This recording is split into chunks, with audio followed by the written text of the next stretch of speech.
ఒక సహోదరి అంటుంది, ఇక నేను కలిసి ఉండలేను. ఏమైందమ్మా, ఏమైంది?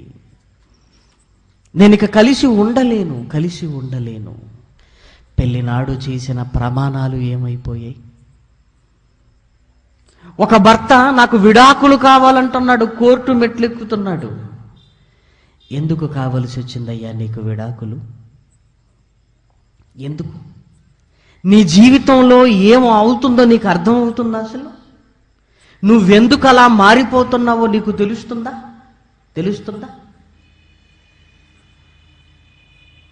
న్యాయమూర్తి కోర్టులో ఉంటున్న పిల్లల్ని అడుగుతున్నాడండి, ఏమని? మీరు అమ్మ దగ్గర ఉంటారా, నాన్న దగ్గర ఉంటారా అన్నప్పుడు, అదేంటి జడ్జి తాతయ్య అమ్మ దగ్గర ఉంటారా, నాన్న దగ్గర ఉంటారా అని అడుగుతున్నాడేంటి? మేము అమ్మా నాన్న దగ్గర ఉండాలి కదా అని వాళ్ళకే తెలుస్తుంది ప్రియమైన వారలారా. కానీ వారిని విడగొట్టడానికి ఆ ప్రశ్న అడుగుతున్నారని ఆ పసిపిల్లలకు తెలియటం లేదండి. పిల్లల్ని పెంచడానికి ఇద్దరు కావాలని దేవుడు అనుకుంటే ఆ ఇద్దరు అడుగుతున్నారు పిల్లల్ని, నేను కావాలా, అమ్మ కావాలా, నేను కావాలా? మీ ఇద్దరూ కావాలయ్యా వారికి, మీ ఇద్దరూ కావాలి. ఏమైంది మన కుటుంబానికి? సౌర కుటుంబంలో ఒక అందమైన కుటుంబంగా నీ కుటుంబం ఉండాలి కదా. ఎందుకు నీ కుటుంబంలో?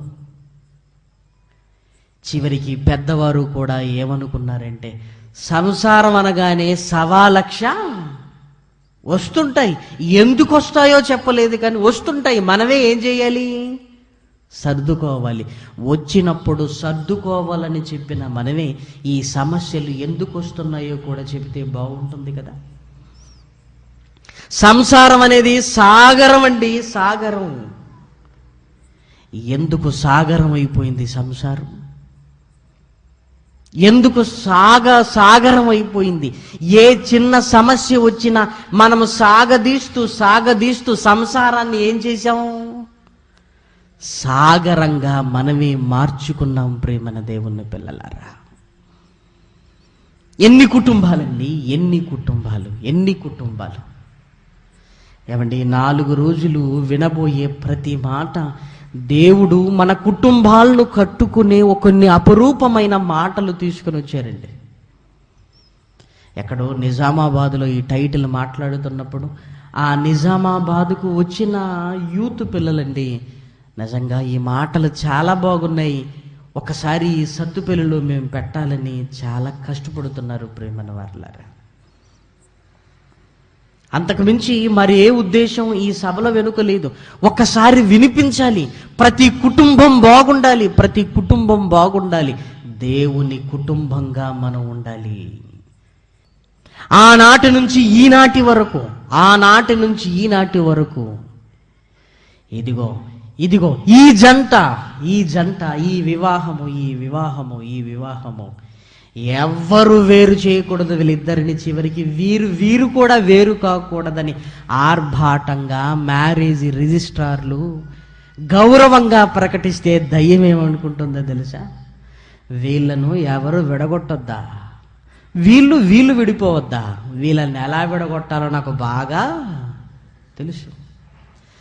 5 సంవత్సరాలు గిర్రన తిరగగానే గుడికి వెళ్ళవలసిన వీళ్ళు కోర్టుకి వెళుతుంటారు. కోర్టుకి ఎందుకు వెళుతున్నారంటే, ఆయన గలిపాడు, ఇక్కడ విడిపోవాలి మేము అంటే. కలపటానికి మాత్రం దేవుడు కావాలి, విడిపోవటానికి దేవుడు. ఇది మనం నేర్చుకున్న సంస్కారం కదా. ఎప్పుడు గుర్తుపెట్టుకోండి ప్రియమైన వారలారా, మిమ్మల్ని కలిపి వివాహ బంధంతో ఒకటి చేసిన దేవుడు మీకొచ్చిన సమస్యను పరిష్కరించలేడా? పెళ్లి చేయడానికి దేవుడు కావాలి కానీ సమస్య పరిష్కరించడానికి దేవుడు వద్దా? అక్కడే నువ్వు తప్పు చేశావు. నీకు పెళ్లి చేసే దేవుడు నీ జీవితంలో వచ్చిన సమస్యను ఎందుకు పరిష్కరించలేడనుకున్నా? మనుషుల దగ్గరికి వెళ్ళావా?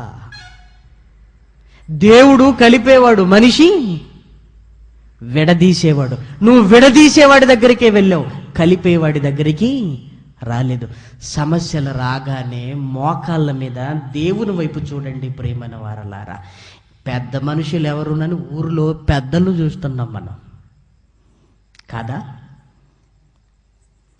మీకు బంధాన్ని ఏర్పరిచిన దేవుడు వివాహము చేయడానికి పనికొచ్చేవాడు మాత్రమే కాదు, ఆ వివాహం తర్వాత ఎన్ని సమస్యలు వచ్చినా ఆ భార్యాభర్తలు ఇద్దరు దేవుడి దగ్గరకు వస్తే ఎందుకు పరిష్కారము కావు. కానీ దుష్టుడు రానివ్వడు.